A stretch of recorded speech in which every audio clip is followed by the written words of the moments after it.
The easiest thing I've done was to get out from under the labels and to live the life that I live. The most difficult thing I've ever done was to believe that I can do it.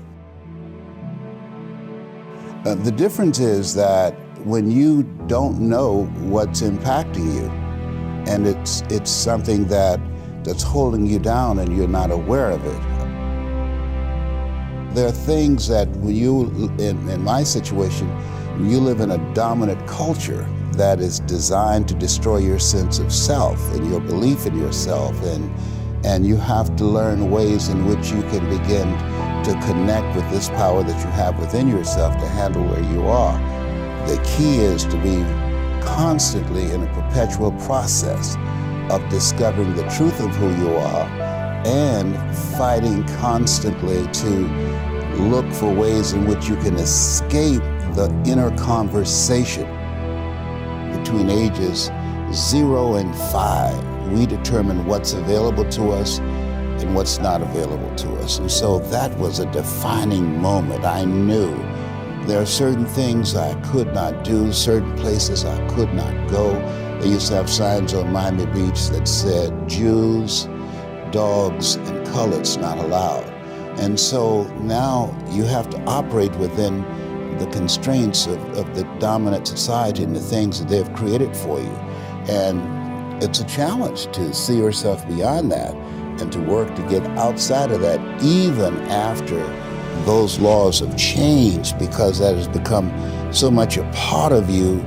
You unconsciously operate within the parameters of what has been put in place. Like you're driving on the expressway, the 405, and you'll get off on an exit that you weren't going in that direction, but you unconsciously did it because you've done it so many times that many people, because they're not making a conscious, deliberate, determined effort to think outside of what life has thrown at them, they end up doing the same thing over and over and over again. Einstein said that thinking that has brought me this far has created some problems that this thinking can't solve. And so through relationships, through reading, through studies, through goals and dreams beyond your comfort zone, it allows you to begin to live out of your imagination as opposed to out of your history. Disney said, the imagination is a preview of what's to come. They have to expose themselves to something that will give them a different vision of themselves. And in addition to that, they have to put themselves in a community of what I call OQP, only quality people.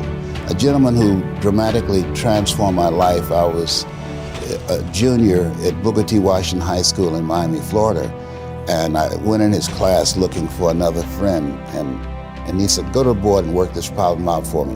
I said, sir, I can't do that. He said, why not? I said, I'm not one of your students. He said, do it anyhow. And the other kids started laughing, saying, he's Leslie, he's DT. And he said, what's DT? His brother is smart, but he's the dumb twin. And I said, I am, sir. And he came from behind his desk and he pointed at me and said, don't you ever say that again. Someone's opinion of you does not have to become your reality.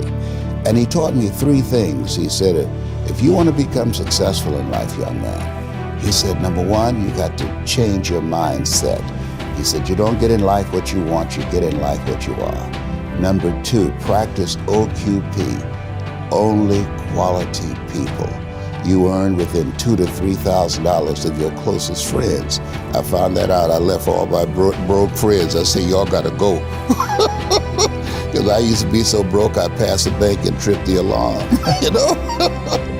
And the 3rd thing he said, develop your communication skills, because once you open your mouth, you tell the world who you are. He said, those are 3 major things that you want to work on that will liberate you from living in Liberty City, living in poverty in Overtown. It will help to escape out of where you are right now, because I see you watching me and I know you want more. I can see the hunger in your eyes. You get hungry by finding something that's you. I believe that all of us are born unique, but most of us die copies. You got to find out what is it that turns you on, what resonates with you. One of the things that I realized and what allowed me to become successful as a speaker, the speaking industry has been hijacked by people who speak to sell, and it's okay to do that and make money. I speak to change lives because somebody spoke and changed my life. So this is my passion. This is my drive. This is something that I feel in my heart. And so the key to that hunger-driven life is a heart-centered life. I didn't do what I'm doing for years because of my programming, because of the culture in which I was raised in. I would see other people with degrees and PhDs and MBAs and credentials I don't have, and I convinced myself I couldn't do it. But Mr. Washington, on that day, we became friends, and he taught me not only someone's opinion of you does not have to determine your reality. He said that you have to work on yourself and you have to have an unstoppable attitude, and no excuse is acceptable, and you got to make it a priority, a non-negotiable in your life, and hold a constant vision of what it is you want to achieve. See it accomplished and go all out. Find a way to win.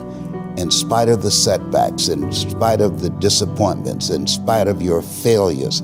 I tell people when I'm giving presentations, you will fail your way to success. I have a saying is life knocks you down trying to land on your back, because if you can look up, you can get up. And so those experiences of going after goals that's beyond your comfort zone, and having relationships that will challenge you, and surrounding yourself with coaches and mentors who can take you to a place within yourself that you can't go by yourself, because you can't read the label when you're locked in the box. And so those experiences, they challenge you to go to that next level and continue to move forward in your life, doing new and exciting things that eye has not seen, ear has not heard, nor is entered the heart of mankind what God has in store for you when you live a heart-centered life, deciding that you're going to live a life that will outlive you. You're going to live a life that counts, a life that will build a legacy and change the planet. You know, Harvey's man said, we should be ashamed to die until we've made some major contribution to humankind. And so my goal is to make a major contribution to humankind. Every day when I get up, my mindset is, what is it that I can do to touch and impact somebody's life today? What is it? What does that look like? Don't live the life that has been given you by their circumstances, by the people that's around you. That Sidney Poitier wrote a book called The Measure of a Man. And he said, when you go for a walk with someone, something happens without being spoken. He said, either you adjust to their pace or they adjust to your pace. Whose pace have you adjusted to?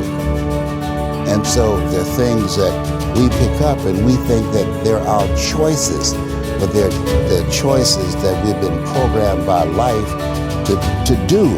When we leave our homes in the morning, we're bombarded with over 6,000 advertising hits through Facebook, through Twitter, through Instagram, through television, through our phones and through our communities, and through the computers. And so all of these things are impacting us every day. So if you don't have a program for your mind, then your mind is going to be programmed, and you'll find yourself doing things that you did not know, and that they affected you, that they, through marketing techniques and strategies, that they will create a thirst within you. I came up in an era that said if you built the best mousetrap, the world will be the path to your door.